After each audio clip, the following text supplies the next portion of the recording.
যেন প্রধান উপদেষ্টা আজকে বিকাল 3টায় ডেকেছেন একটা জরুরি বৈঠক ডেকেছে। বাংলাদেশের বিভিন্ন রাজনৈতিক দল, প্রশাসনে যারা আছে বিভিন্ন বিভাগে, তাদেরকে প্রধানদেরকে ডাক দিয়ে বলছে যে সতর্ক থাকা লাগবে। তার মানে কিছু আঁচ পেয়েছে হয়তো। আর যেহেতু আমাদের প্রতিবেশী, এদের দেশে দাঙ্গা চলছে, যুদ্ধের চাইতেও ভয়াবহ, যার মুসলমানদের জন্য মারাত্মক একটা বিষয়। আর আমরা যেহেতু পাশে প্রতিবেশী হিসাবে আসি, তার কাটা ভেদ করে কখন যে চলে আসে, এই জন্যে পৃথিবীর নিকৃষ্ট একটা প্রতিবেশী আমরা পেয়েছিলাম এই ইন্ডিয়াকে। আমি বিশ্বের যত দেশে গেছি এইরকম প্রতিবেশী কোনো দেশের আশপাশে আমি পাইনি। অন্যান্য দেশগুলো আমাদের পরে দাঁড়িয়ে গেছে। এই যে মালয়েশিয়া আমি ছিলাম কয়েকদিন আগেও, সেখানে তারা 2004 সাল থেকে দাঁড়াতে আরম্ভ করেছে, এখন দাঁড়িয়েই যাচ্ছে। কারণ তাদের আশপাশে যেগুলো প্রতিবেশী সব শুভাকাঙ্ক্ষী। আর আমাদের এমন প্রতিবেশী 54 বছরে শুধু আমাদের বিরুদ্ধে শুধু মিথ্যা ছাড়া একটা সত্য কথা বিশ্বের মোড়লদের কাছে বলে না। 54 বছরেই মিথ্যা তথ্য ছড়িয়েছে। আপনি দেখেছেন মাইক্রোসফট, আপনারা তো এলাকায় গ্রাম্য মানুষ বেশি, যারা লেখাপড়া করে ইন্টারনেট বোঝে, মাইক্রোসফট রিপোর্ট দিয়েছে তামাম দুনিয়ায় 257টা দেশ, সবচাইতে বেশি মিথ্যা তথ্য পরিবেশন করে ইন্ডিয়া। এদের যে সাংবাদিকগুলো, এইগুলোও বেশ মারাত্মক। এই যে ময়ূখ রঞ্জন ঘোষ, আমার মনে হয় জীবনে কোনোদিন সত্য কথা বলেছে কিনা আমার বিশ্বাস হয় না। যত কথা বলে, আমার দেশে যারা এই যে মলম বিক্রি করে বাজারে বসে আঁতরায়, এরাও এত এত হকারি করে না। সাংবাদিক নামের একটা কলঙ্ক। আমাদের দেশ নিয়ে আগস্টের 5 তারিখের পরে বহু মিথ্যা তথ্য ছড়িয়েছিল, কিন্তু সব যে মিথ্যা এটা প্রমাণ হয়ে গেছে। আমরা দাঁড়াতে পারছি না এই সমস্ত প্রতিবেশীদের কারণে। যেন আমরাও দাঁড়াতে চাই নাকি? মানুষ দাঁড়াবে কখন? যেহেতু আজ নিরাপত্তার বেষ্টনী থেকে আমরা অনেকেই বের হয়ে যাচ্ছি, আমাদের নিরাপত্তা এখন আর নেই। কোরআনে কারীম জানিয়েছে, আল্লাযীনা আমানু ওয়া লাম ইয়ালবিসু ঈমানাহুম বিযুলমিন উলাইকা লাহুমুল আমনু ওয়া হুম মুহতাদুন। সূরা আনআম 7 নম্বর পারা 17 নম্বর পৃষ্ঠার 1ম নম্বর লাইনের 82 নম্বর আয়াতে আছে। এটা তাফসীরে ফি জিলালিল কোরআন সৈয়দ কুতুব রহমাতুল্লাহ আলাইহি লিখেছেন। আল্লাহ পাক বলেন, যারা ঈমান আনে আর ঈমানের সাথে কোনোদিন শিরিক আর জুলুম মিশ্রণ করে না। এই এদিকে তাকিয়ে থাকেন, যে যা করছে করুক, আর পেছনে যেন কেউ গল্প করবে না ভাই। একটু মন দিয়ে শোনেন। আপনি 10 মিনিট শোনেন, কিন্তু নামাজ যেভাবে পড়া লাগে একেবারে মন স্থির করে ওইভাবে শোনেন, তাহলে 10 মিনিটই ইবাদতের সওয়াব পাবেন। আর এদিক ওদিকে তাকিয়ে গল্প করে আপনার আরো গুনাহ হয়ে যাবে। আবার কথা বলেন কেন? এদেরকে বারবার এক কথা বলা তো আমার ভালো লাগে না। এই জন্যই তো মিডিয়া আসতে মানা করি, যে এগুলো সাথে এখন দরকার নেই। যত বলে যে আপনারা আমি আগার আসে আর সব কিছু ঠিক করে বসে পড়বেন, এরপরে যদি কেউ দাঁড়ায় না তার খবর আছে। আর এখানে আপনি দাঁড়িয়ে আছেন কেন? পেছনে দেখতে পাচ্ছেন একটা লোক আপনার জন্য এখনই চিল্লাবে। এটা তো রাজশাহী বিভাগে। রংপুরে গেলে না একটা শব্দ শোনা যায়, মফিজ। এই বিভাগে তো এই শব্দ শুনলে কেমন লাগে না? আমার মনে হয় যে এই লোকটার বাড়ি মনে হয় রংপুর বিভাগ।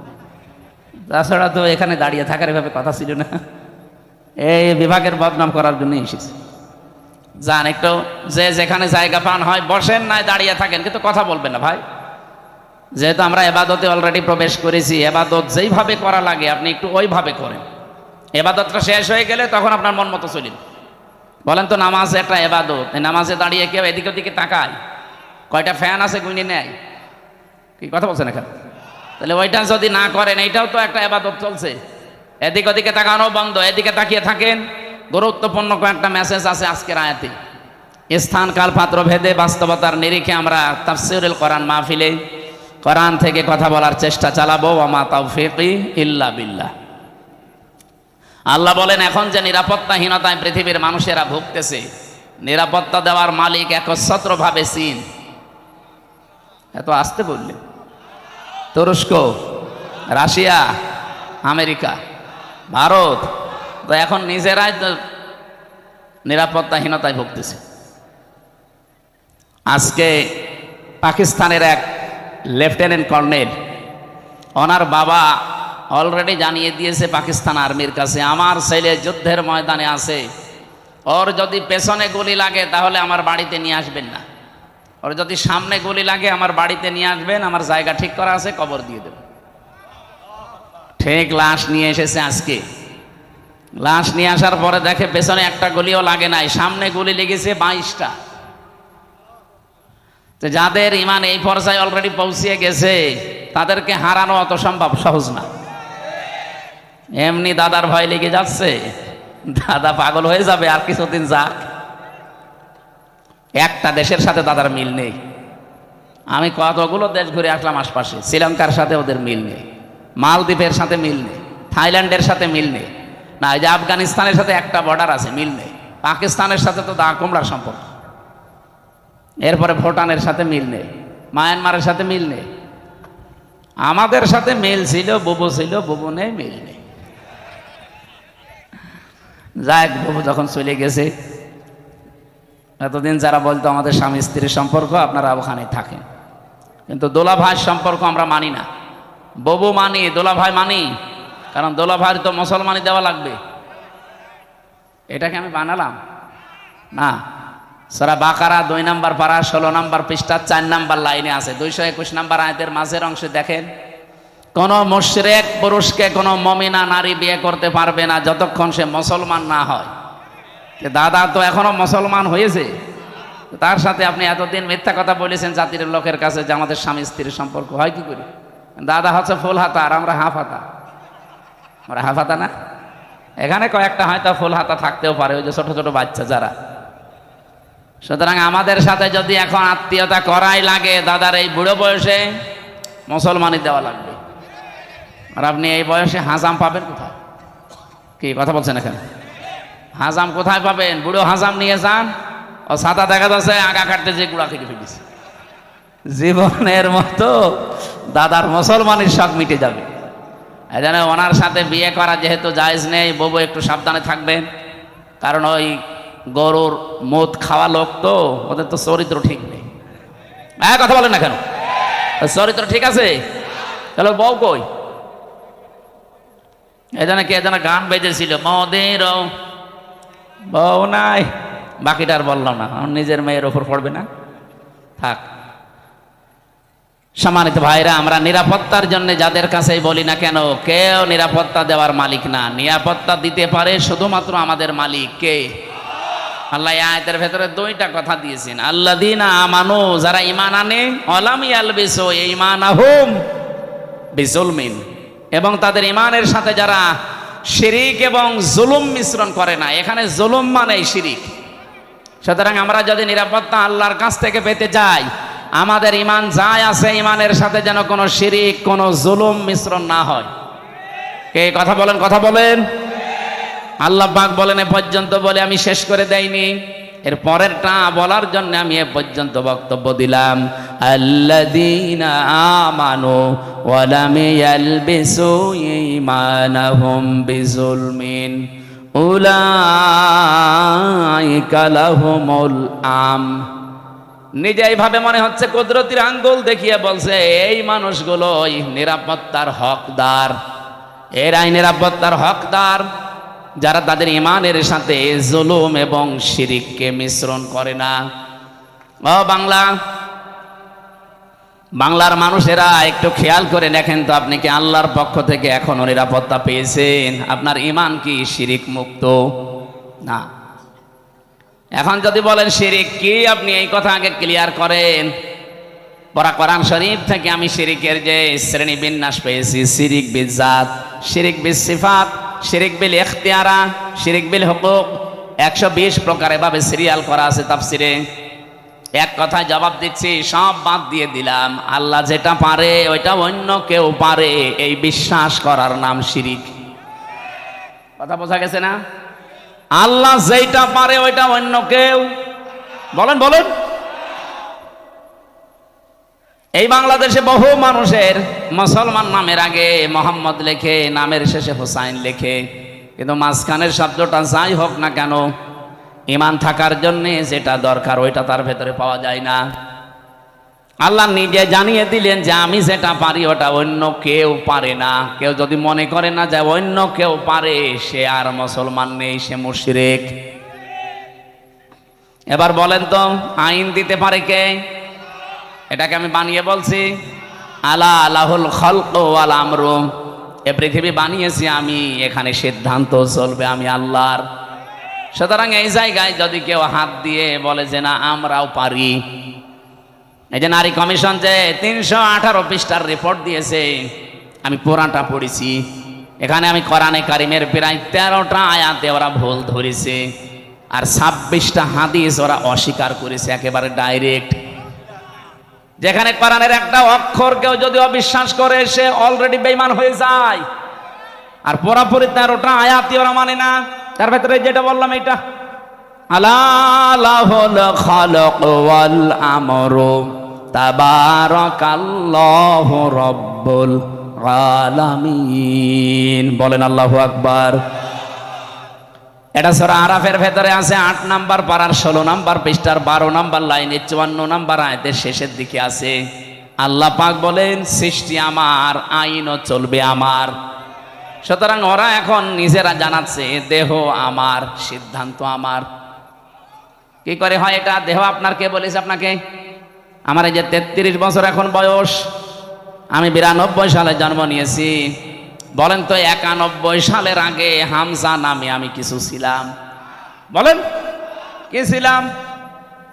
হালাতা আলাল ইনসানি হিনুম মিনাদ দাহরি লাম ইয়াকুন শাইআম মাযকুরা। রব্বুল আলামিন বলেন আমার নামেই মনে করেন আল্লাহ আয়াতটা দিয়েছেন হামজা। 33 বছর এখন চলে তোমার, 34 বছর আগে তুমি তো উল্লেখ করার মতো কিছু ছিলে না। আমার নাম ছিল না, ঠিকানা ছিল না, পরিচয়ও ছিল না। কুষ্টিয়া জেলার সদর থানার হালসায় আমার বাড়ি, এটা ছিল কারণ আমার মা বাবার বিয়েই হয়েছে 34 বছর আগে। ও নওগাঁবাসী যারা এই রিপোর্ট দিয়েছেন, এই আয়াত অনুযায়ী অলরেডি তারা আল্লাহর সাথে শিরিক করে মুশরিক হয়ে গেছে। তওবা যদি এরা না করে আর এদের যদি কেউ সমর্থন জানায়, এদের জীবনেও ক্ষমতা হতো না, এদের পেছনে কোনো রাঘব বোয়াল কাজ করছে। আপনি কি বাস্তবতা বোঝেন? ভারতে কোরআনের 26টা আয়াতের বিপক্ষে ওরা কেস দিয়েছে কোর্টে। ভারতে কলকাতার কোর্টে ওরা কেস দিয়েছে কোরআনের 26টা আয়াতের বিরুদ্ধে, যে এইগুলো দুনিয়ার কোরআন থেকে তুলে দেওয়া লাগবে। এর কিছুদিন পরেই দেখেন এখন অলরেডি নারী সংস্কারের নাম নিয়ে, কমিশনের নাম নিয়ে 13টা আয়াত এখন বাতিল করার আহ্বান জানাচ্ছে, যেগুলো চলবে না। কোরআনের 13টা আয়াত না বাংলাদেশে একজন মুসলমান যদি বেঁচে থাকে, একটা অক্ষরও আমরা তুলতে দেব না। কে এই বিষয়ে আপনারা একমত নেই?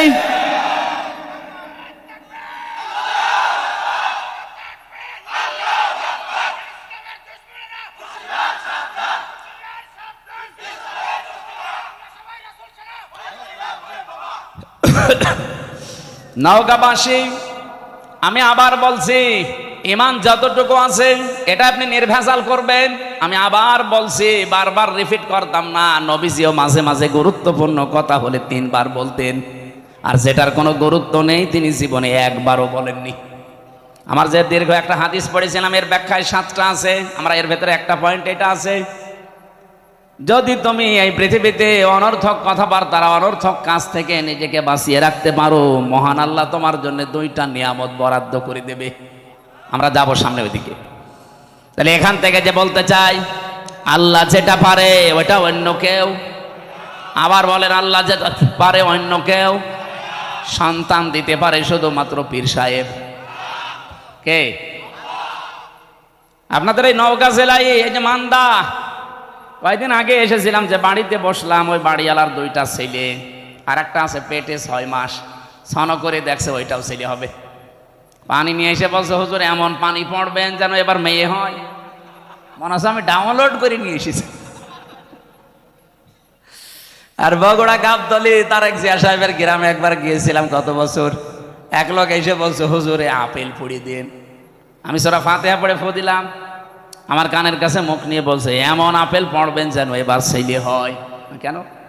আমার বারবার মেয়ে হয়, তো এই জন্য আপনারা যে আমি আপেল পড়াচ্ছি, আপেল দিলাম ফেলে। আপেল কই? ফেলে দিয়েছে। আরে ভাই, আপেল পড়ে যদি ছেলে হইতো আমার 3টা মেয়ে হইতো না? ম্যাডামেরও শুধু আপেল খাওয়াতাম। কি বিশ্বাস দেখেছেন হুজুরের উপরে? এই বিশ্বাসটা যদি আল্লাহর উপরে 100 ভাগ করতো, আমার মনে হয় আল্লাহ দিলে দিতে পারতো। আমি পারবো? আমি পারলে আমারটা পারতাম না? মেয়েরা যারা এসেছেন, এক কথায় শিরিক যেন জীবনে না ঢোকে। আল্লাহ যেটা পারে পৃথিবীর অন্য কেউ, একেবারে নির্ভেজাল থাকা লাগবে। আপনি আমল কম করেন, নামাজ রোজা জিকির আজকার একটু তো হালকা পাতলাও থাকে, কিন্তু ইমানের ভেতরে যদি একেবারে নির্ভেজাল হন, শিরিক মুক্ত থাকেন, আমি গ্যারান্টি দিতে পারি আপনাকে আল্লাহ জান্নাত দিয়ে দেবে। কিন্তু একেবারে গাড়ি গাড়ি পাহাড় পরিমাণ ইবাদত করে বসে আছে, শিরিক নিয়ে আল্লাহর কাছে গেলে, সূরা ফুরকান 19 নম্বর পারা 1ম নাম্বার পৃষ্ঠা 4 নাম্বার লাইনে 23 নাম্বার আয়াত, আল্লাহ পাক বলেন, কাদিমনা ইলা মা আমিলু মিন আমালিন ফাজাআলনাহু হাবাআম মানসুরা। কোন মানুষ যদি শিরিক মিশ্রিত আমল নিয়ে আমার কাছে ধরা দেয়, ওটা তো দেখা দূরের কথা, ওর মুখের উপরে ধুলি কণার মতো নিক্ষেপ করব। যেন আমাদের জীবন যেন এরকম না হয়ে যায়। আমরা নিরাপত্তা চাই কার কাছে? শিরিক মুক্ত হওয়া লাগবে। বোঝা গেছে? 2 নম্বরে না, আপনারা শুনছেন, আমি একেবারে পয়েন্ট আকারে বলছি, এরপরও যদি মনে রাখতে না পারেন তে বাড়ি নওগাঁবাসী।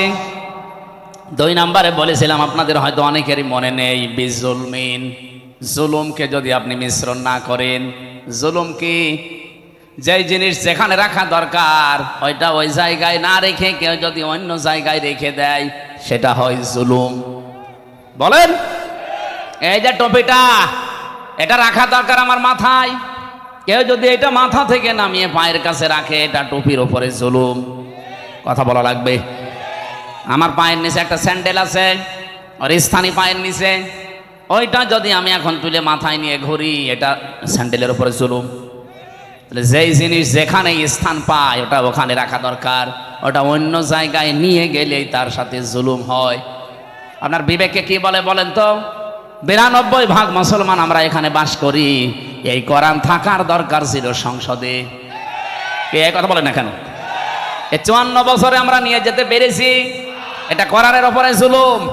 আপনি যাই মনে করেন, কোরআনের উপরে এটা জুলুম হচ্ছে, কারণ এটা এসেছে রাষ্ট্রীয় ফরমান হিসাবে। আপনি এই তথ্য পাবেন সূরা রদ 37 নাম্বার আয়াতে 13 নাম্বার পারা 13 নাম্বার পৃষ্ঠা 13 নাম্বার লাইনে আছে, ওয়া কাযালিকা আনজালনাহু হুকমান আরাবিয়্যা। অবশ্যই আমি আপনার প্রতি যে কোরআন নাজিল করেছি, এটা সাধারণ জিনিস না, এটা হুকুম। এটা কি? এটা আইন হিসাবে নাজিল করলাম, যার বাংলা নাম আমরা বলি সংবিধান। এটা সংবিধান হিসাবে নাজিল হয়েছে। যদিও আজকের তেলাওয়াত কিন্তু আয়াত ওই লাইনে না, আজকে পারিবারিক জীবন নিয়ে একটা আয়াত পড়েছি।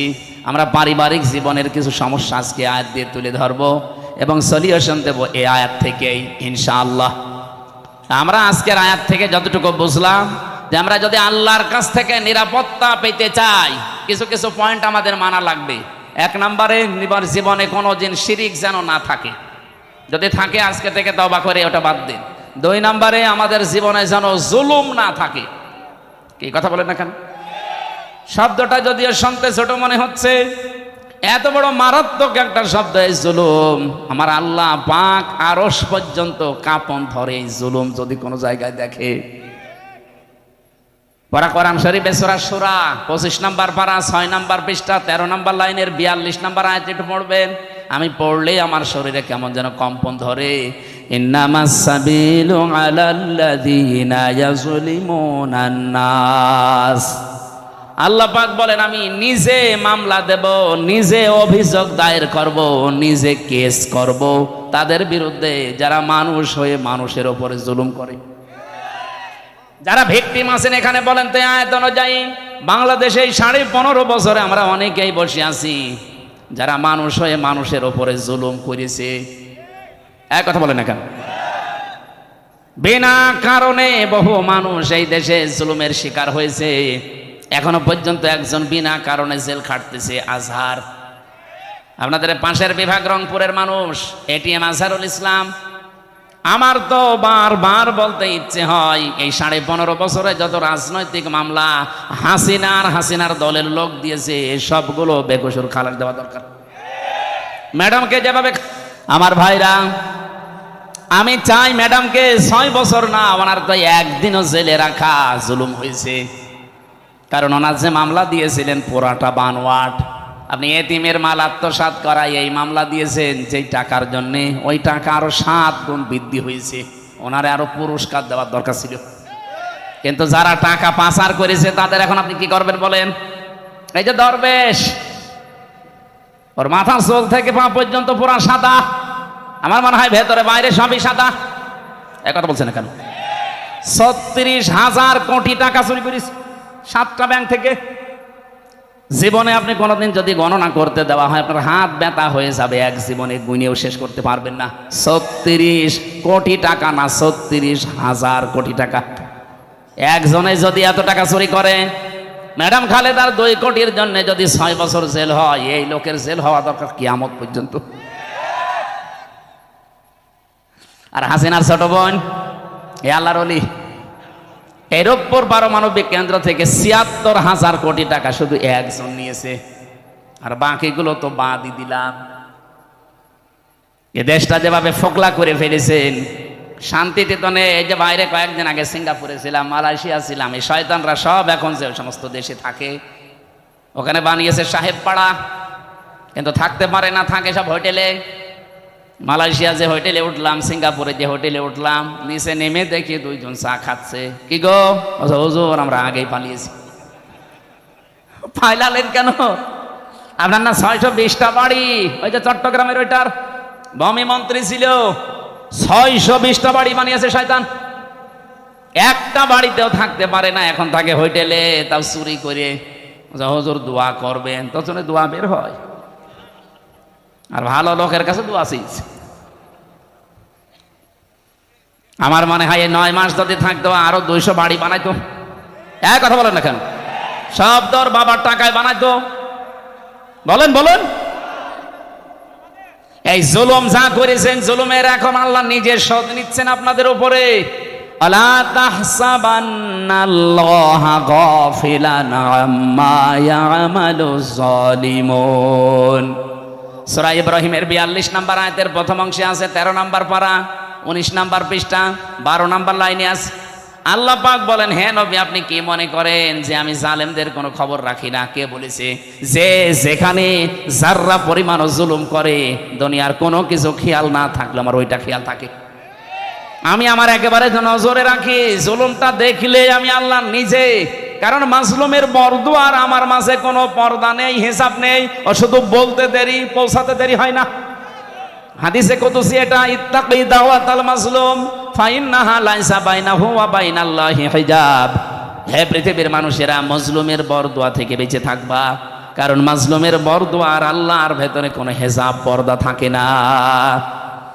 আমি রিমান্ডে আমার আগে ছাত্র দলের এক ভাইকে নিয়ে গেল। এই যে জুলুম আমি নিজে দেখেছি, রিমান্ডের নামে যে টর্চার করেছিল এই শয়তানগুলো আমাদের উপরে, এটা আমি বসতে পারি না কেন? 11 ঘন্টা আমারে টাঙিয়ে রেখেছে চোখ বেঁধে, মাজায় দড়ি দিয়ে। এরপর থেকে আমার এই মাজাও ব্যথা, পিঠেও ব্যথা। বসতে গেলে শক্ত জিনিসে বসলে 10 মিনিটের ভেতরে ব্যথা শুরু হয়। আমার আগে ওনার পাশের রুম থেকে, সেল থেকে নিয়ে গেল, চোখ বেঁধে কালো কাপড় দিয়ে, পেছনে ডান্ডা বেড়ি, হ্যান্ডকাপ লাগিয়ে ডান্ডা বেড়ি দিয়ে আস্তে আস্তে টেনে নিয়ে যাচ্ছে। ভালো মানুষ নিয়ে গেল, আসার সময় দেখি ও মা ও বাবা বলে চিল্লাচ্ছে। আসার পরে দেখি এইগুলো একটাও নখ নেই, সব সাদা লাগছে। সাদা এমনি হয়নি, এই হাত এভাবে চেয়ারের সাথে বেঁধে দেয়। আমারে দেখিয়েছিল ওই যে নখ যেগুলো দিয়ে তোলে, আমারে বলছে হুজুর আমরা এটা দিয়ে নখ তুলি। হাতের সাথে ক্লিপ লাগিয়ে দেয়, গলার সাথে একটা বেল্ট লাগিয়ে দেয় চেয়ারে, আপনি নড়তে পারবেন না। শুধু একটা মাত্র টিপ দেবে, 1 মিনিটে আপনি 120 বার ঘুরবেন। এমন সিস্টেম করা আছে, ওই মেশিনটা শুধু হাতে আর পায়ের সাথে লাগাবে। এগুলো জেলা থানা শহরে না, এগুলো পাওয়া যায় বিভাগীয় শহরে, এবং বিশেষ করে কাউন্টার টেররিজমে ডিবি অফিসের নিচতলায় মাটির নিচে যে ঘর আছে, আপনার বিশ্বাস যদি এখন মনে হয় নেই, এগুলো আমি নিজে দেখেছি রিমান্ডে থাকাকালীন। একটা শুধু টিপ মারে, এক টিপে আপনার নখ যতগুলো আছে সব খসে চলে আসে। আরে ভাই, নখ খসে গেলে ছেড়ে দে না, ওর উপর আবার লবণ ছিটিয়ে দেয়। ছাত্র দলের ওই ভাইয়ের এই যে নখগুলো যে সাদা সাদা এমনি না, নখ তুলে নেওয়ার পরের ওপরে ওই মোল্লা সল্ট সাদা ধবধবে লবণ ওটা ছিটিয়ে দিয়েছে, তখন সাদা লাগছে। এই জন্যই তো এরকম চিৎকার মারছিল। আমার যে অফিসার নিয়েছিল সঞ্জয় দত্ত হিন্দু, এ বেটা বলছিল আমি নিজে শিবিরের যে সাবেক কেন্দ্রীয় সভাপতি দেলাওয়ার, এই ঠাকুরগাঁও বাড়ি, ওরে আমরা ফুটবলের মতো লাথিয়েছি, ওর হাতের পায়ের নখ সব তুলে নিয়েছে। এই যে জুলুমগুলো যারা করেছিলেন, মানুষ জুলুম করে একটা টার্গেট নিয়ে। আমি আয়াতের তাফসিরে একটা ঘটনা পড়েছি, সাদ্দাত বাদশাহ, এর নাম শুনেননি? এই লোকটা, তার স্বপ্ন সাত ছিল আমি দুনিয়ায় জান্নাত বানিয়ে নিজে উদ্বোধন করব, কিন্তু তার এই পেছনে আমি পড়ে দেখেছি তাফসিরে তাবারির ভেতরে আছে, আল্লাহ তার এই স্বপ্ন সাত পূরণ করতে দেয়নি শুধু একটা মহিলার বর দেওয়ার কারণে। ওই জামানার নবী যিনি ছিলেন হযরত হুদ আলাইহিস সালাম, তার কাছে জিজ্ঞাসা করে করে ও জান্নাত বানিয়েছিল যে তোমার আল্লাহর বানানো জান্নাত আমার লাগবে না, আমি নিজে বানাবো। এখান থেকে একটা শিক্ষা আমি নিয়ে এসেছি, ভালো করে খেয়াল করবেন। 20 বছর ধরে ওর জান্নাত বানাচ্ছে, 22,000 শ্রমিক কাজে লাগিয়েছে, এলাকায় যত স্বর্ণ রূপা পাওয়া যায় সব নিয়ে আসতেছে বিভিন্ন জায়গা থেকে, পেয়াদাদেরকে পাঠিয়ে দেয়, যাও যেখানে যা সোনা রূপা পাও নিয়ে আসো, আমার জান্নাত বানাতে হবে। একটা মহিলা বিধবা, তার মা বাবা নেই, এতিম, বিয়ে হওয়ার কয়েকদিন পরে স্বামী মারা গেছে, তার কাছে স্বামীর দেওয়া 1 টুকরা স্বর্ণ ছিল, ও যে বলছে ওইটা দেওয়া লাগবে, বাদশার স্বপ্ন পূরণ করতে হবে। এটা বলেছে আমার এই শেষ সম্বল, এটা নেবেন না। বারবার নিষেধ করার পরও শুনে নাই, না বাদশার স্বপ্ন সাদ এ পূরণ করাই লাগবে। জোর করে যখন কেড়ে নিতে গেছে, মেয়েটা মাটির ভেতরে গড়াগড়ি দিয়ে কেঁদেছিল। তাফসিরে ফিজিল কি তাবারির মুফাসসির লিখেছেন, ওই দিন সঙ্গে সঙ্গে মেয়েটা বর্দ দিয়েছে, এই মাজলুম অবস্থায় আল্লাহ আমার জীবনের শেষ সম্বলটুকু যে কেড়ে নিল, তাকে তুমি স্বপ্ন পূরণ করতে দিও না। এ দোয়াটা কবুল হয়ে গেছে। এই লোকটা জান্নাত যেদিন উদ্বোধন হবে, এত সিকিউরিটি দেওয়া, একটা পিপিলিকা আসার মতো কায়দা নিয়ে এত সিকিউরিটি দেওয়া, হঠাৎ জান্নাতের মেন গেটে যাওয়ার পরে দেখে একটা ফকির বসা। জিজ্ঞাসা করছে এখানে আসলে কি করে? ফকির ওখান থেকে বলে, বাদশাহ ঘোড়ার পিঠ থেকে একটু কানটা কাত করেন, আমার কিছু কথা আছে। বলে পরে না, এখনই বলবো।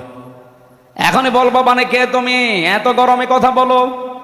ওপর থেকে যখন মাথাটা নিচের দিকে একটু দেওয়ার সিস্টেম ছিল, কান যেহেতু দিয়েছে, কানের কাছে মুখ নিয়ে বলে, আমি দুনিয়ার সাধারণ ফকির না, আমি ফেরেশতা আজরাইল। আল্লাহ আমাকে পাঠিয়েছেন এই মুহূর্তে তোমার জান কবজ করার জন্যে। আমি হাদিস পড়তে গিয়ে তাফসিরে পেয়েছি, পৃথিবীতে আজরাইল আলাইহিস সালাম মাত্র 2 বার কেঁদেছিলেন। যেই দিন থেকে উনি জান কবজ করা আরম্ভ করেছেন, ওই দিন থেকে শুধু আজ পর্যন্ত তিনি 2 বার কেঁদেছিলেন, তাছাড়া আজ পর্যন্ত তিনি কাঁদেননি। একবার এই সাদ্দাত নামে লোকটা যেদিন জন্ম নেয় সমুদ্রের ভেতরে, ওর মাকে ওই দিন হত্যা জান কবজ করেছিল ওই আজরাইল। পানির ভেতরে কাঠের ওপরে ভাসছিল এই ছেলেটা। আল্লাহ বলেছেন যাও মেয়েটাকে তুলে নিয়ে আসো। ওই দিন আজরাইল কেঁদে ফেলেছিল।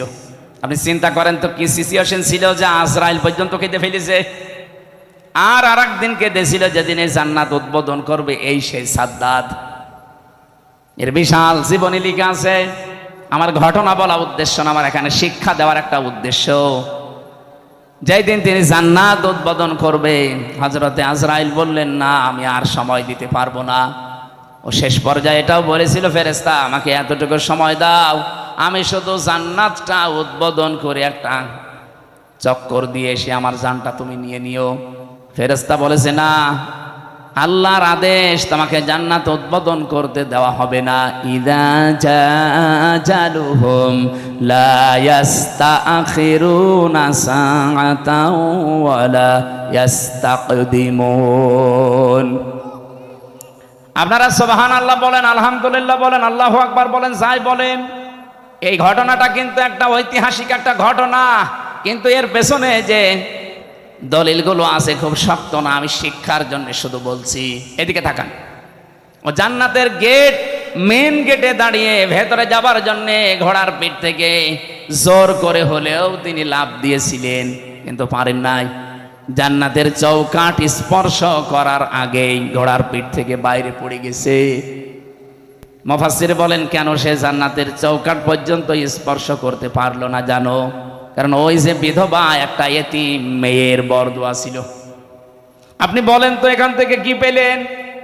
এত বড় বিশাল শক্তিশালী বাদশাহ তার স্বপ্ন পূরণ করার জন্য কি করেছে আপনি বলেন? 22,000 শ্রমিক কাজে লাগিয়েছে, 20 বছর একাধারে শ্রম দিয়ে বানিয়েছে, মনের মতো করে সাজিয়েছে। যেদিন উদ্বোধন করবে পারে নাই, শুধু একটা মেয়ে লোকের, এতিম অসহায় বিধবা এই মেয়ে লোকটার বরদোয়া লেগেছিল যে আমার শেষ সম্বলটুকু যে কেড়ে নিল তার স্বপ্ন তুমি পূরণ করতে দিও না। আপনি রাগ করলেও এবার বলবো 15.5 বছর যারাই ছিল এরাও তো বিভিন্ন স্বপ্ন নিয়েছিল। কথা বলেন না কেন? কেউ বলেছিল যে 21 সাল হয়ে গেল, 21, তারপরে বলছে না 41 সাল হয়ে গেল, তারপরে বলে না 71 সাল। আমার মনে হয় একেবারে চলে যেত কিয়ামত পর্যন্ত। আপনি যে আশা নিয়ে এগিয়ে যাচ্ছিলেন, ওই মহিলার শুধু একটা বরদোয়া যদি থাকার কারণে এত বড় বাদশার স্বপ্ন সাত পূরণ না হয়, আপনারা যা করেছেন 15.5 বছরে একটা দুইটা না, কত মানুষের শেষ সম্বল কেড়ে নিয়েছে। আপনি নিজের থেকে বলেন, সিলেটের ইলিয়াস আলী আজ পর্যন্ত পাওয়া গেল না লোকটারে। কি সম্বল ছিল সিলেটের জন্য, সঠিক কথা বলতো আমি দেখেছি। ভারতের আধিপত্য এই উগ্রপন্থী যারা এদের বিরুদ্ধে বজ্রকণ্ঠ ছিল লোকটার, কিন্তু তাকে আজ পর্যন্ত পাওয়া গেল না। তার পরিবারের তার ছোট্ট মেয়েটা আমি দেখেছিলাম ওই দিন হাসিনার কাছে যেদিন যায় বলে আমার বাবাকে ফিরিয়ে দেন, কি মায়া কান্না করছিল যে না আমি দেখতেছি, অথচ ওই সময় তার মেরে ফেলেছে। এত বড় নাটক আপনি করলেন। আমি ওই দিন ওনার চোখে পানি দেখিনি, কিন্তু সান্ত্বনা দেওয়া দেখেছি। আগস্টের 5 তারিখে ওনার চোখে আমি পানি দেখেছি। আমার এই ছোট্ট জীবনে ওনার দিকে আমি যতবার তাকিয়েছি, এই একবার শুধু কান্না দেখলাম। এর আগে জীবনেও কোনোদিন কে দিয়েছে বলে আমি দেখিনি, শুধু একটু কান্নার ভান করিস। আপনার পেছনে আপনার এই চেয়ারের সাথে কত মানুষের হাহাকার লেগে আছে আপনি জানেন? আমার মেয়েটার পিছন ভ্যান ধরে ঝুলছিল, এরপরও আপনার মন গলে নাই। 7 মাস আমি ওকে রেখে এসেছিলাম, বাড়ি যেয়ে দেখি একবারে ও 3.5 বছর হয়ে গেছে ওর বয়স। কারণ আমি একবারে 3 বছর কতদিন পরে বাড়ি থেকে গেলাম জেল থেকে। ও নিজেও আমারে চেনে না। যেদিন আমি জেল থেকে বাড়ি গিয়ে নিচতলায় দাঁড়িয়েছি, ওই ছোট মেয়েটা আমারে বলছে, হুজুর আমাদের বাড়ি আসেন। ও মনে করছে এরকম হুজুর বহু আসে 3 বছরে, এটা মনে হয় হুজুরই হবে। আমি যে ওর বাবা ও জানেই না, কারণ এই 3 বছরে তো জীবনে ওরা দেখিনি আমি। আমার সাথে দেখা সাক্ষাৎ পর্যন্ত, আমার যোগাযোগ পর্যন্ত বিচ্ছিন্ন ছিল। আমার আর মাওলানা মামুনুল হক আর তারেক জিয়া সাহেবের বন্ধু গিয়াসউদ্দিন মামুন ভাই, এই 3 জনের দিকে সিসি ক্যামেরা তাক করে রেখেছিল। 24 ঘন্টা আমাদের সাথে কেউ যেন না তাকায়, কথাও কেউ যেন না বলে ভয়। ওরা সব স্বরাষ্ট্র মন্ত্রণালয় থেকে বসে বসে দেখতো। ওই যে বুড়ো শয়তানটা স্বরাষ্ট্রমন্ত্রী যেটা, ওইটা ওখান থেকে মনিটরিং করতো, দেখতো আমাদের সাথে কেউ কথা বললে, রিপোর্ট দিলে তার চাকরি শেষ। সিসি ক্যামেরার আওতার বাইরে থেকে দাঁড়িয়ে ওই মুখ নাড়িয়ে নাড়িয়ে দেখতাম আমার সাথে কথা বলতো কারারক্ষীরা। সবচাইতে বেশি কষ্ট দিয়েছে গিয়াসউদ্দিন মামুন ভাই রে, আর অপু সাহেব রে, তারেক জিয়া সাহেবের পিএসকে। বিশেষ করে অপু ভাই জীবনে আমার যে উপকার করেছে জেলখানার ভেতরে আমি জীবনেও ভুলতে পারি না। যেখানেই যাই, বিশেষ করে তাহাজ্জুদের নামাজের পরে আমার ওনার নামটা এমনি মনে চলে আসে, আল্লাহ অপু মিয়াকে তুমি মাফ করে দিও, বলেন আমিন। উপকার যে করেছে আমি কৃতজ্ঞতা স্বীকার করি তার। বলেন তো, আমি একটা ছোট মানুষ, ওই সময় আমার 30 বছর বয়স ছিল, এখন নাই 33। কি করেছিলাম এত আমি, যে আমাকে এত শাস্তি দেওয়া লাগবে আপনার? 3টা বছর আমি জানি না যে বাইরে কেউ বেঁচে আছে না মরে গেছে। পরে বের হয়ে শুনছি আমার দাদা মরে গেছে, আমার আপন দাদা, যে আমাকে মাদ্রাসায় পড়িয়েছিল। আমি শুনলাম আমার চাচাতো এক ভাই ছিল, সে মরে গেছে। আমার একটা শালা ছিল, সেও মরে গেছে, চাচাতো শালা। আমার নানি বেঁচে ছিল, উনিও মারা গেছে। আমার নানা ছিল, উনিও মারা গেছে। একটাও আমি জানিও না, কারণ আমার কাছে কেউ খবর দিত না। ভয়ে আসবে কি করে? সিসি ক্যামেরা দেখলেই তার পরের দিন আবার পানিশমেন্ট দিত। ওই দূর থেকে মুখ নাড়িয়ে হাতের ইশারায় বলতো যে আপনার অমুকে অমুক, মানে আমি বুঝতাম যে হয়তো কেউ মরে গেছে আজকে। নিজেকে আপনি এই জায়গায় একটু দাঁড় করিয়ে বলেন তো, কি কড়াকড়ি করে তো আমার সাথে এই জুলুমটা করে আপনি কি পেলেন? এখন তো নিজেই দেশান্তরিত হয়ে বসে আছেন। কি কথা বলছেন এখন? জুলুম করবেন না কারো উপরে, এটা আল্লাহ জীবনও সহ্য করে না। এটা এত বড় নিকৃষ্ট একটা জিনিস, এত বড় বাদশার শুধু একটা মাজলুমের বরদোয়ার কারণে তার জান্নাত উদ্বোধন করা দূরের কথা, চৌকাঠে আল্লাহ পা দিতে দেয়নি। আর আপনি বিশাল স্বপ্ন সাথ নিয়ে বসে আছেন এত বড় বড় জুলুম করে। কত মানুষকে আয়না ঘরে রেখে তার জীবন শেষ করে দিয়েছেন। রিমান্ডে আমার যে মাটির নিচে নিয়েছিল, যে ঘরে ওরা নিজেরাই বলতো যে পাশ দিয়ে যেটা দেখতে পাচ্ছেন এই ড্রেন, এর ভেতরে কত মানুষকে আমরা কারেন্টের শক দিয়ে মাছের খাবার বানিয়ে দিই। এরকম অবস্থায় আপনি কি দিক দ্বারা ঠিক থাকবে আপনার? এরপরে আমার বলছে আপনাকে যা বলতে বলি, এটা যদি ম্যাজিস্ট্রেটের কাছে না বলেন আপনার বউ তুলে নিয়ে আনবো। আপনি কত বড় ইমানদার যে এই সময় ঠিক থাকতে পারবেন বলেন? এই শেষ পর্যায়ে 10 দিন একাধারে অত্যাচার করার পর আমার মাথার চুল থেকে পায়ের তালু পর্যন্ত 1 ইঞ্চি জায়গা বাকি নেই যেখানে টর্চার করে নাই। শেষ পর্যন্ত আমার সহ্যের বাইরে চলে যাওয়ার পরে বললাম, যান যা বলবেন বলেন, আর কি করবো। যে বলছে আপনার বউ তুলে নিয়ে আনবো, তখন আর কিছু বলা যায়? আর কারণ ওদের তো চরিত্র নেই, তাই তুলে নিয়ে আসবে। বারবার চিন্তা হচ্ছিল বাচ্চাটার বয়স কেবল 7 মাস, এই অবস্থায় তুলে নিয়ে আসলে তো বাচ্চাটাও নিয়ে আসবে। আর যেখানে আমারে রাখে এত বড় বড় মশাই আমারে কামড় দেয়, ওরা আসলে এমনি মশার কামড়ে মরে যাবে। এই জন্য বললাম যে যান স্যার, যা ভাল লাগে করেন, আপনারা যা বলতে বলেন আমি বলবো। সব জামাত ইসলামের বিরুদ্ধে, শিবিরের বিরুদ্ধে। আর আমি আকিস গ্রুপে চাকরি করতাম, আকিস গ্রুপের বিরুদ্ধে এই কথাগুলো লিখে নিয়েছে, অথচ একটা কথাও আমার না। ওরা 10টা পয়েন্ট লিখে আমার সই করে বলছে, হুজুর সই করেন আপনারা ছেড়ে দেব। তখন আমি 164 বুঝতাম না, সই করে দিলাম ম্যাজিস্ট্রেটের সামনে। পরে শুনছি ওইটা আমার জবানবন্দি, ওরা লিখে নিয়েছে এই যে কায়দা কৌশল করে প্রতারণা করে। আল্লাহরও বিচার আছে। 10 দিন পরে আমি যে জেলে যেয়ে দেখি ওই ম্যাজিস্ট্রেট যেটা আমার সই করেছিল প্রতারণা করে মিথ্যা বলে, ও দেখি জেলখানায়। কি গো হুজুর, আমার বউ আমারে মামলা দিয়েছে। ঠিক করিস, শয়তান। যৌতুকের মামলা দিয়েছে। এই জুলুমগুলো যারা করেছিলেন, এই জুলুমের কারণে আল্লাহ রাব্বুল আলামিন জালেমদের স্বপ্ন সাধ পূরণ করতে দেয় না। যে যত বড় বড় আশা নিয়ে রেখেছিলেন, একটা আশাও কিন্তু জালেমদের পূরণ হয়নি। আর সামনে যদি কেউ জুলুম করে তার আশাও পূরণ হবে। আরো জোরে বলেন, হবে না? আল্লাহর গ্যারান্টি কয়েক জায়গায় পেয়েছি আমি।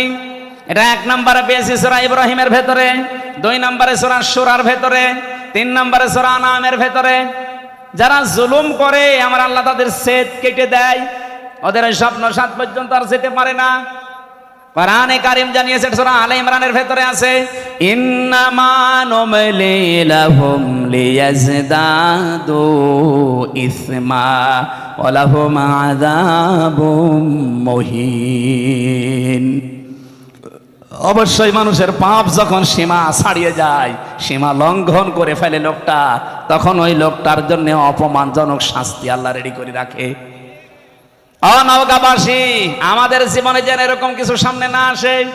চেয়ারে কারা আসবেন আমরা জানি না, যারা আসবেন তারা যেন নিজের ওপরে, পরিবারের ওপরে, সমাজের ওপরে, রাষ্ট্রের ওপরে, জনগণের ওপরে জুলুম করবেন না।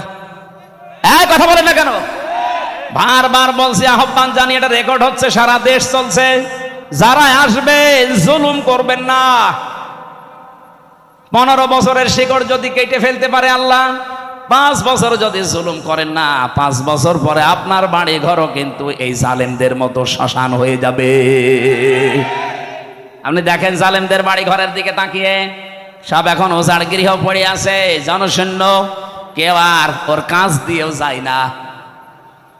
সেটা আমি কিশোরগঞ্জ থেকে আসার সময় ড্রাইভারকে বললাম, এই বাড়ির সামনে একটু দাঁড়ান, ওখানে উপরে লেখা দেখছি, ওই সাইনবোর্ডটা আছে, কেন্দ্রীয় কার্যালয়, জেলা কার্যালয়। আমি নাম নিলাম না, বললাম এখানে দাঁড়ান তো একটু দেখি। ভেতরে একটু তাকিয়ে দেখি 4-5 জন প্রসাব করছে, কেউ এদিকে কেউ এদিকে কেউ এদিকে, মনে আছে জামাত বদ্ধ টয়লেট চলছে। 28 আগস্টের 5 তারিখের আগে এই বাড়িটা কত জমজমাট ছিল, এই অফিসটা। এই কথা বলছেন এখানে। ওর পাশে নাকি টর্চার সেলও বানিয়ে রেখেছিল। ওদের বিরুদ্ধে কেউ গেলে তাকে টর্চার পর্যন্ত করতো ওই জায়গায়, অথচ আজ নীরব হয়ে পড়ে আছে, এখন পায়খানা হয়ে গেছে। আজকে আসার সময় কে যেন বলছিল কেন্দ্রীয় কার্যালয় যেটা ওই জালেমদের, ওইটাও নাকি এখন টয়লেট হয়ে গেছে। ওটা এখন নাকি জেনার কারখানা। রাতের বেলা গিয়ে নারী পুরুষ ওখানে নাকি অনেকে জেনা করে, বলেন নাউজুবিল্লাহ। কোরআনে কারিমে আছে কোন জায়গায় যদি জুলুম হয় ওই জায়গা পর্যন্ত আল্লাহ অভিশপ্ত করে দেয়। এই জন্য আমরা আবার বলছি ভাই, জীবনে আর যাই করেন যেন জুলুম করবেন না। আল্লাহ রাব্বুল আলামিন এই পৃথিবীতে যত জায়গায় জুলুম করা নিষেধ করেছেন তার অন্যতম এখানে একটা জায়গা আছে, সূরা আলে ইমরানের 14 নম্বর আয়াত। রাব্বুল আলামিন বলেন, এদিকে তাকিয়ে থাকবেন, প্রথমে 7টা জিনিসের নাম পাবেন, এরপরে 3টা জিনিস আমার আল্লাহ পুরস্কার ঘোষণা দিয়েছেন। এই পুরস্কার পাওয়ার জন্য আমার আল্লাহ 7টা গুণ আমাদেরকে অর্জন করার আহ্বান জানিয়েছেন। এই 14, 15, 16, 17 এই নাম্বার আয়াতগুলো থেকে এখন আমি তাফসীর করছি।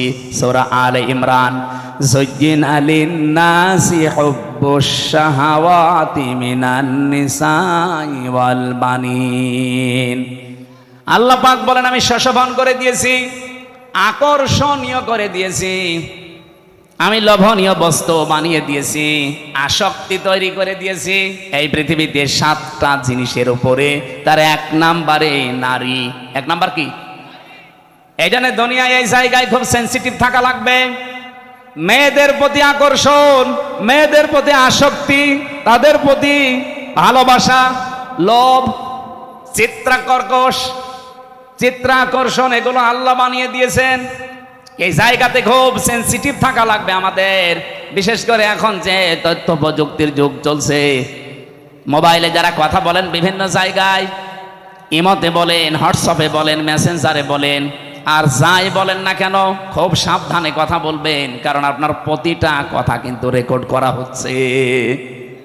এই কথা বলছেন, আপনি হয়তো টের পাচ্ছেন না যে না এটা আমার কে ধরবে মানে আমি রিমান্ডে আমার শুনিয়েছিল, কোথায় আমার ম্যাডামের সাথে আমার মায়ের সাথে সাতক্ষীরা থেকে একজন কল দিয়ে কি বলেছে ওটা দেখি রিমান্ডের 2য় দিন আমার শোনায়। কি গো, ওদের কাছে এমন উন্নত মেশিন ওরা ইসরায়েল থেকে নিয়ে এসেছিল, ওরা যারা ট্যাগ করে তারা একেবারে নাড়ি নক্ষত্র পর্যন্ত বের করে। আপনি একটা মিথ্যা কথা বলবেন, জীবনেও ছাড় পাবেন না, ও পরের দিন আবার ওটা দেখাবে। এই যে যারা পরকীয়া প্রেমী আছেন, নিজের স্ত্রী বাদ দিয়ে অন্যের সাথে যাদের লাইন আছে, আপনি দেখবেন যদি ব্রেকআপ হয়ে যায়, ওই মহিলা যদি ওইটা রেকর্ড করে রাখে, তারপরে আপনার দেশে চলাফেরা করা, সংসারে তখন অশান্তির শেষ থাকবে না। এরকম কোন লাইনে কেউ আছেন কিনা? যদি থাকেন একটু হাত তুলে দেখান, আল্লাহ আপনাকে দেখি। হ্যাঁ ছেলে, খুব আরাম লাগছে তোমার না? ধরা খাবেন কিন্তু। দেখলেন না টাকলা মুরাদ মাত্র 6 মিনিট 9 সেকেন্ডের অডিও কল, তাও ফাঁস হয়ে গেছে। ওর মন্ত্রিত্ব শেষ, ওর এমপিগিরি শেষ, দল থেকে বাদ। আর কি অপমান! অত 6 মিনিট 9 সেকেন্ড না, এরকম হাজার হাজার মিনিট আমাদের এখন রেকর্ড হয়ে আছে। আমাদের এগুলো যদি আমার আল্লাহ ফাঁস করে দেয় কি হবে আপনি টের পাচ্ছেন? এগুলো তো আমি পারি না ভাই, এটার জন্য নিয়ে আসতে হবে, আলাদাভাবে বক্তা নিয়ে আসতে পারেন এগুলোর জন্য। যাদের এই যে রাত 10:30 পর্যন্ত কথা বলালেন, কি করলো তোরা? হ্যাঁ, ওরমাল মানে ও গামছা। তো এখন আমি আয়াত শুরু করছি, এটা দিলে হবে মানুষ তো? হ্যাঁ, এই যে ওই যে ওনারা যে লোকজন যাই গোপনে গোপনে আস্তে আস্তে দিয়ে দেবেন। আমরা কোরআনে এই আয়াতটা শেষ করবো না? রব্বুল আলামিন জানিয়েছেন পৃথিবীতে আমি আসক্তি তৈরি করে দিয়েছি যেহেতু মেয়েদের প্রতি, এজন্য এই জায়গায় আমাদের আদি পিতা হযরত আদম আলাইহিস সালামও কিন্তু দুর্বল হয়ে গিয়েছিলেন। এখানে নিষিদ্ধ জিনিসের প্রতি আকর্ষণ, এটা সেই জন্মগতভাবে আমরা পেয়েছি সৃষ্টির প্রথম দিন থেকে। আমাদের এই জায়গায় আমাদের পরীক্ষার বিষয়। এখন থেকে একেবারে দৃঢ় সিদ্ধান্ত নিয়ে রাখবেন যেগুলো জায়েজ। আমি আসার সময় শুনছিলাম মাওলানা মনে হয় 14 জন মহিলার নাম বলছিলেন যাদের সাথে দেখা করা আপনার জায়েজ আছে। মোবাইলে যদি পারতপক্ষে কথা বলা লাগে 14 জনের সাথে বলবেন। এর বাইরে যদি কেউ কল দেয়, ওটা যদি জিবরাইলের খালাতো বোন হয়, তারপরও বলবেন আপনার সাথে কথা নেই। কি কথা বলছেন না কেন? আপনি শক্ত থাকবেন এই জায়গায়। মেয়েরা যারা এসেছেন এই জায়গায়, আপনারাও নিজেদেরকে খুব, একজন আলেম সেই দিন দেখলাম কুমিল্লায় বাড়ি, উনি বলছিলেন নিজের স্ত্রীকে কেউ যদি ভিডিও মোবাইল কিনে দেয়, এই যে Android set, screen touch mobile, এটাই নিজের স্ত্রীকে কিনে দেওয়া আর পর পুরুষকে ঘরে ঢুকিয়ে দেওয়া একই কথা। অথচ এরকম বউ দেশে নেই। বলেন, এই মোবাইলটা, এই কম্পিউটার, এই ল্যাপটপ আপনি ওর হাতে দেননি, আপনি দিয়েছেন ওকে একেবারে জেনা, ব্যভিচার, বেপরদা হওয়ার জন্য একটা লাইন হাতে ধরিয়ে দিয়েছেন। ও মন মতো কিন্তু ওটা দিয়ে ব্যবহার করবে। আমার মনে হয় মেয়েদেরকে এই জায়গায় খুব সেন্সিটিভ থাকা দরকার। মা বোনেরা, স্বামী যদি আপনাকে বাটন ফোন দিয়ে খুশি থাকতে চায়, বাটনের উপরে আপনি আর যাবেন না। কারণ আমাদের টার্গেট তো শুধু এইটাই না, এরপরে আর একটা জায়গা আছে, আখেরাত। ওই জায়গাটা তৈরি করতে হলে আমাদের এখনই এই মনের সাথে যুদ্ধ করা লাগবে। আর যদি এটা কঠিন বিষয়, শয়তান উৎপত্তি আছে, করতে দেবে না। আমি সহ যারা এসেছি আজকে থেকে নিজেদেরকে শয়তান যতই চাপ দিক আমরা কন্ট্রোল হব। এই 14 জন মহিলা বাদ দিয়ে কেউ কল দিলেও জরুরি না হলে আমার দরকার নেই। আমি নিজেরটা বলছি, আমার এই মোবাইলে শুধু বাংলাদেশ না, বিশ্বের কোনো জায়গা থেকে যদি মহিলারা কল দেয়, আমি আগে জিজ্ঞাসা করিনি প্রথমে যে মা আপনার স্বামী আছে অথবা আপনার ছেলে আছে। আজকে এই যে ইন্দোনেশিয়া থেকে, মালয়েশিয়া থেকে 3 জন মহিলা কল দিয়েছিল হোয়াটসঅ্যাপে আর মেসেঞ্জারে। আমি প্রথমেই তাকে মেসেজ লিখে জিজ্ঞাসা করছি, কে আপনি, আপনার স্বামী আছে অথবা সন্তান আছে? যদি স্বামী সন্তান থাকে, কোনো যদি কিছু চাওয়ার লাগে, আপনার কোনো মাসলা মাসাইল লাগে, তাদেরকে দিয়ে জিজ্ঞাসা করান। আপনার সাথে আমি কথা বলতে পারবো না, কারণ আমার মোবাইল ট্যাগ হয়। আপনার সাথে আমি কি কথা বলতে যে কি কথা বলবো, ওইটা রেকর্ড করে আপনি ছেড়ে দেবেন, তখন মানুষ বলবে হামজা গেল গেল। হ্যাঁ, কথা বলছেন না? আমার সাথে তো চোখের মতো লেগে আছে সব। আর খুব জরুরি যদি নাছড় বান্দা হয়, মেসেজ দেয় যে না আমার খুব দরকার, ওই আমার পাশে যে মাওলানা হুসাইন আহমেদ থাকে, ওর কাছে বলি যে তুমি বলো যে আমি হামজা বলছি, যা বলার বল। ও মনে করে যে হুজুরি বলছে, যা বলার বলে। ফতুয়া শুধু আমারে জিজ্ঞাসা করে, মাসলা যদি কোরআন হাদিস কেন্দ্রিক হয় বলি যে এইটা এইটা জান। আজকে সকাল 11টায় এসেছে ভারত, বসিরহাট থেকে 2 জন স্বামী আর স্ত্রী। ওরা যদিও বলছিল যে হুজুর বিষয়টা গোপন রাখবেন, আমি শিক্ষার জন্য বলছি। ওই লোকটা তার দ্বিতীয় বউ নিয়ে এসেছে। প্রথম বউটার কাছে অনুমতি নেয়নি, দ্বিতীয় বিয়ে করেছে গোপনে। 8 বছর বিয়ে করে একটা ছেলেও আছে 8 বছরের, 4 বছরের, মানে ছেলে সহ বিয়ে করেছে। 4 বছর বয়স ছিল ছেলেটা, আর 8 বছর বিয়ে করেছে। এখন বয়স হয়ে গেছে। নিয়ে আসার পরে বড় বউ রাখছে, না এই বউ যদি থাকে আমি তোমার ভাত খাবো না, এই বউ বাদ দেওয়াই লাগবে। এটা আমাদের বাংলাদেশ, ভারত, পাকিস্তান এই সমস্ত দেশে একটু সমস্যা। কারণ দ্বিতীয় বিয়েকে মানুষ খারাপ মনে করে, আর মনে করো চরিত্র খারাপ, এই জন্য বিয়ে করেছে। অথচ চরিত্র ঠিক রাখার জন্য যার একটা বিয়ে করেছে, এটা কেউ বলে না। আর এটা একটা যে জায়েজ কাজ, তারপরও আমরা ঘৃণা করি, খারাপ ভাবি। কি এই এলাকায় নেই?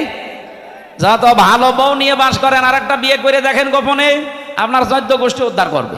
অথচ এটা যে একটা জায়েজ কাজ, আল্লাহর নির্ধারিত বিধান। এই যে নারী কমিশন যে রিপোর্টগুলো দিয়েছে, তার ভেতরে এইটা। তারা বলছে না বিয়ে যে পুরুষেরা একাধিক বিয়ে করে, এটা মহিলাদের প্রতি বৈষম্য। এক মহিলাও 4টে বিয়ে করবে। এক মহিলা 4টা বিয়ে করলে যদি সন্তান হয়, কোন বাপের পরিচয় দেবে? এই কথা বলছে না কেন? ওরা যে রিপোর্টগুলো দিয়েছে, একটাও মানুষের রিপোর্ট না। আমার মনে হয় সবগুলো মেয়াদ উত্তীর্ণ গাঁজা খেয়ে রিপোর্ট দিয়েছে। কারণ মেয়াদ গাঁজা খেলে মানুষ এ কথা বলে না। আমার কুষ্টিয়ার লালনের মাজারে তো মানুষ গাঁজা খায় দেখি, ওরা মেয়াদ আলা গাঁজা খায়, এই জন্য ওরা এত বেশি উল্টাপাল্টা বকে না। আর এই মহিলাগুলো সব মেয়াদ উত্তীর্ণ গাঁজা খেয়েছে, এই জন্য কোরআনে কারিমের উপরে হাত দিয়ে তারা ভুল ধরছে। উনি আমারে বলছিল, আমার বউ, ছোট বউটা আমি সাথে করে নিয়ে এসেছি আজকে। আমি বললাম নিচে বসান। ওই যে 2 জন ছিল আমার সাথে। কি মাসলা জিজ্ঞাসা করতে চান বলেন? যেহেতু স্বামী আপনার সাথে আছে, অসুবিধা নেই। স্বামীটা বলছে, আমার বড় বড় যন্ত্রণায় সহ্য করতে না পেরে আমি শেষ পর্যন্ত আমার এই বউটাকে এক মজলিসে 3 তালাক দিয়েছি। কথা বুঝতেছে? এখন ফতোয়া দেন তো, আমি এই বউকে রাখবো না ছেড়ে দেব? আমি দুইটা মত বললাম যে আমার দেশে আবু হানিফা রহমতুল্লাহ আলাইহির মত অনুযায়ী আমরা চলি বেশি, নাকি আমাদের এই উপমহাদেশে অধিকাংশ আমরা আবু হানিফার মত অনুযায়ী চলি বেশি। আমাদের মাযহাব অনুযায়ী নিয়ম হচ্ছে এক জায়গায় এক বৈঠকে 3 তালাক দিলে তালাক হয়ে যাবে। এখনো যে 3টা ইমাম আছে, অন্যান্য আরো আলেমদের মত আছে, সে মত আমি নিজেও মানি না, কিন্তু আমি ওই মতগুলো শ্রদ্ধা করি। এই জিনিসটা আমাদের নেই, এই জন্য ইসলাম আজ পিছিয়ে যাচ্ছে। আমি আলেমদেরকে বলছি, আপনি অন্যের একটা মত মানেন না, ঠিক আছে, কিন্তু তার মত এটা শ্রদ্ধা করা লাগবে। ইমাম আবু হানিফা রহমতুল্লাহ আলাইহির সাথে অন্যান্য ইমামদের মত একেবারে পুরা উল্টা। ইমাম আবু হানিফা জানিয়েছে সূরা ফাতিহা যদি নামাজে কেউ পড়ে তার নামাজই হবে না। ইমাম শাফি বলছে, ইমাম শাফি রহমতুল্লাহ আলাইহি বলেন নামাজের ভেতরে যদি কেউ সূরা ফাতিহা না পড়ে তার নামাজই হবে না। এটা পুরা উল্টা না? বলেন বলেন। একজন বলছে হবেই না, আর একজন বলছে না পড়লে হবে না। পুরা উল্টা। কিন্তু তারা মতটা শ্রদ্ধা করতো। কোনো দিন আপনি তাদের ভেতরে কোনো বিদ্বেষ, হিংসা, অহংকার মানি না এ কথা ছিল না। উনি বলতো এটা আমার মত, মানলে মানেন, না হলে ওনার মতটা আমি শ্রদ্ধা করি, কিন্তু আমি ওইটা মানি না।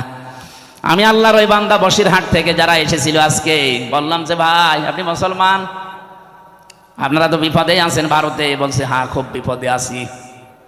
আপনার এই বউটাকে এখন 2টা মত আছে, আপনি যে মত অনুসরণ করে চলেন ওইটা মেনে চলেন। আমাদের মাযহাব অনুযায়ী এই নিয়মটা যে আপনার বউ যেহেতু তালাক হয়ে গেছে অন্য আরেকজনের সাথে বিয়ে দেবেন, সে সংসার করার পরে ইচ্ছা করে ছেড়ে দেবে, তালাক দিয়ে দেবে, 3 মাস 10 দিন পরে আপনি তারপরে বিয়ে করে ফেলবেন, এইটা একটা নিয়ম। আর একটা মাযহাব আছে, ওটা এক বৈঠকে বা 1 মাসের ভেতরে যদি 1 কোটি 12 তালাক দেন 1 তালাক হবে। তাহলে ওইটা আর একটা মত, ওটা 3 মাসে 3 হায়েজে 3 তালাক দেওয়া লাগে। ওটা যদি আপনি ওই মত অনুসরণ করে চলেন আপনি ওইটা মানতে পারেন। এখন ওনারে বলে দিয়েছে আমি 2টা মত, উনি যেটা মেনে, যেই মাযহাব মেনে চলে চলুক, আমার অসুবিধা নেই, আমি তো ওইটা মানি না, কিন্তু আমার শ্রদ্ধা করা লাগবে। আজ আমরা এই দেশে যারা বিভিন্নভাবে ইসলাম কায়েমের চেষ্টা করছি, এই যে যারা জামাত ইসলাম করে, তারা কথা শুনতে শুনতে 54 বছর পর্যন্ত আমরা দেখছি তাদের বিরুদ্ধে একটা মিথ্যা তহমত দেওয়া আছে যে এরা মওদুদীর অনুসরণ করে চলে। মওদুদী কি কোনো ফেকার ইমাম ছিলেন? বলেন বলেন। তো তাকে আমরা অনুসরণ করছি কি কি কোন বিষয়ে? তিনি দার্শনিক ছিলেন, তিনি রাষ্ট্র চিন্তা করতেন, রাষ্ট্র নিয়ে, তিনি অর্থনীতি নিয়ে চিন্তা করতেন। এই যে ইসলামী ব্যাংকের যে থিওরি তিনি দিয়েছেন, সুদ মুক্তভাবেও যে ব্যাংকিং ব্যবস্থা চালানো যায়, এই যে জমি জায়গা যারা চাষ করে খান এখান থেকেও যে সুদ থেকে বাঁচা যায়। যারা এই যে 1 লাখ টাকা আমি এই ভাইরে দিলাম, 1 বিঘা জমি নিলাম, যতদিন আমি চাষ করে খাবো ততদিন জমি ফেরত দেওয়া লাগবে না, যখন টাকা ফেরত দেবো তখন জমি ফেরত নিয়ে নেব। এটার নাম কি? এই যে বন্ধক। এটা জায়েজ আছে, অথচ এলাকায় বহু মানুষ মনে হয় আপনারা করেন, করেন না? না, এটা যদি জায়েজ করতেই হয় তাহলে কয়েকটা পদ্ধতি মানা লাগবে, নাই তো আপনার মায়ের সাথে জেনা করার গুনাহ হবে। যতদিন এই ভাইয়ের জমি আমি চাষ করে খাবো ততদিন এই যে সরকারকে টাকা দেওয়া লাগে, খাজনা। 1 বিঘা জমিতে কয় টাকা ভাই? হ্যাঁ, 75 টাকা আমার মনে হয়, 250 হয়ে গেছে। আমি এত দেওয়া লাগে না, আমার বাপ দেয়, আমি জানিও না। যাই হোক, 250 যদি হয়, প্রতি বছরে বছরে এই সরকারের টাকাটা যে চাষ করে খাচ্ছে সে দেবে। আর যখন আমি ওনার টাকা ফেরত দেব, জমি নিয়ে নেব, তখন কমপক্ষে 1 লাখ যদি হয় তাহলে 8 থেকে 10,000 টাকা কম নেওয়া লাগবে। বলে হুজুর এটাই লস হয়ে যায়। এই ভাই, লস হোক লাভ হোক আপনার দেখার দরকার কি? লাভ লসের মালিক কি আপনি না আল্লাহ? তো উনি যখন বিধান দিচ্ছে দেখবে, উনি 1 লাখ গরু বিক্রি না করে বাজার থেকে চলে আসতেছে, ডাকাতে ধরেছে, বলছে বাবাজি আমারে ধরে করবেন কি? আমি গরু বিক্রি করতে পারিনি, বেশি দাম হয়নি, এই জন্য। মুখের উপরে 2 থাপ্পড় দিয়ে বলছে বেটা বেয়াদব, বিক্রি করলি না মানে টাকা তো নেব আমরা, দাম কম হোক বেশি হোক তোর দরকার কি? লাভ লসের মালিক কে আপনি? কে? উনি যে নিয়মটা দিচ্ছে এইটা মানে আশা করছে এখন থেকে এই সিস্টেম মেনে চলবেন। আর একটা নিয়ম আছে, এই যে খেয়ে দেয়ে শোধ, জমি দিলাম, এটা কি বলে? কন্ট্রাক্ট, এটা জায়েজ আছে। আর একটা নিয়ম আছে 3 নাম্বার, আমি ওনারে 1 বিঘা জমি দিলাম, প্রতি বছরে বছরে উনি 2 মণ ধান বা 10,000 টাকা আমার দিয়ে দেবে এক বছরে, এটা জায়েজ আছে। কারণ এক বছরে 1 বিঘা জমি থেকে অন্তত 10,000 টাকা উপায় করা কোনো ব্যাপার না। এই এলাকায় তো আরো বেশি হওয়ার কথা, 3-4 বার। হ্যাঁ, লস হয়। ও, জিনিসপত্রের দাম কমে গেছে এই জন্যে, তাহলে টাকাও কমিয়ে নেবেন। যদি দাম কমে যায় এভাবে, তাহলে টাকাও কমিয়ে দেবেন। আমার ভাইরা, আমি যে কথা বোঝাচ্ছিলাম, সাজ্জেদ আবুল আলা মওদুদী রহমতুল্লাহ আলাইহি, ওনার কাছ থেকে একটা থিওরি হয়তো জামাত ইসলাম নিয়েছে যে রাষ্ট্রে গণতান্ত্রিক পদ্ধতিতে ইসলাম কায়েম করা যায়। পদ্ধতিটা ভুল হতে পারে, সেখান থেকে একটা জিনিস শুধু ওনারা নিয়েছে। অন্যান্য যারা ইসলামী দলে আছে প্রত্যেকে এক একজনের কাছে থিওরিগুলো তারা নিয়েছে। আমাদের সবার মূল তো এক থাকা দরকার যে আমি অন্যের মত মানি না, কিন্তু তার মতটাকে শ্রদ্ধা করা লাগবে। এই জিনিস যতদিন বাংলাদেশের মানুষের ভেতরে না আসবে, এই দেশে দিন কায়েম হওয়া সম্ভব না।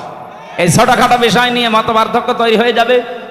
এই জন্যে মানুষ যে এক জায়গায় হবে কি নিয়ে কি দিয়ে, সেই কথা সূরা আলে ইমরানের 64 নম্বর আয়াতে আল্লাহ ঘোষণা দিয়েছে, কুল তাআলাউ কুল ইয়া আহলাল কিতাবি তাআলাউ ইলা কালিমাতিন সাওয়াইম বাইনানা ওয়া বাইনাকুম আল্লা না'বুদা ইল্লাল্লাহ।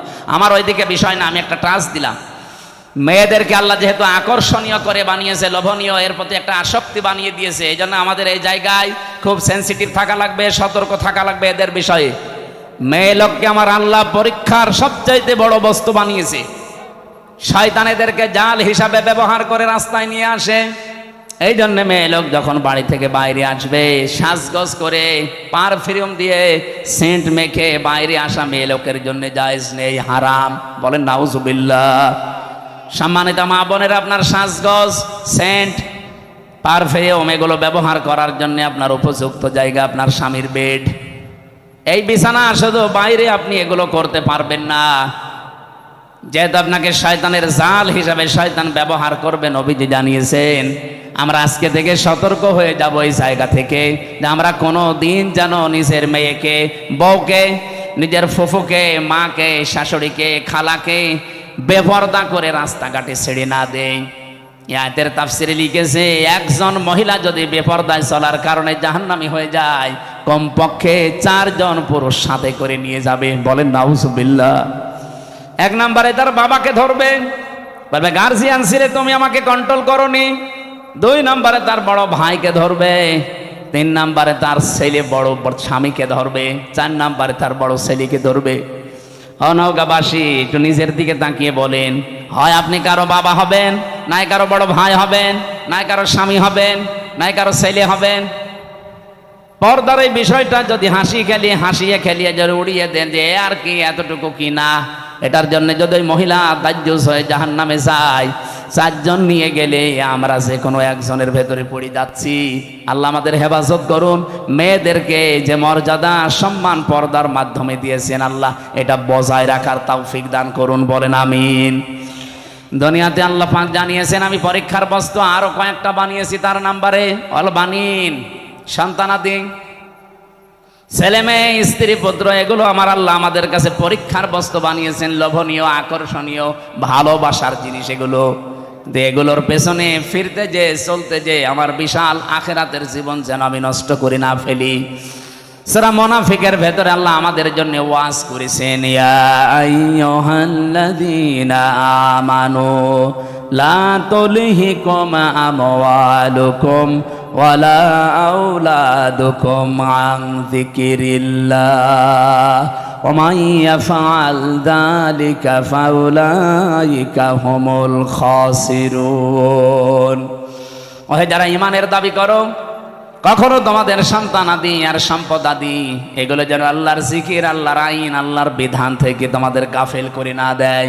যদি এরকম কেউ করে থাকো, আমি আল্লাহ বলছি সে জীবনে ক্ষতিগ্রস্ত হয়ে যাবে। বলেন নাউজুবিল্লাহ। এই ওয়াজটা আমার নিজের জন্যই মনে করেন। আজকে থেকে আমি নিজেই সংশোধন হয়ে চলবো।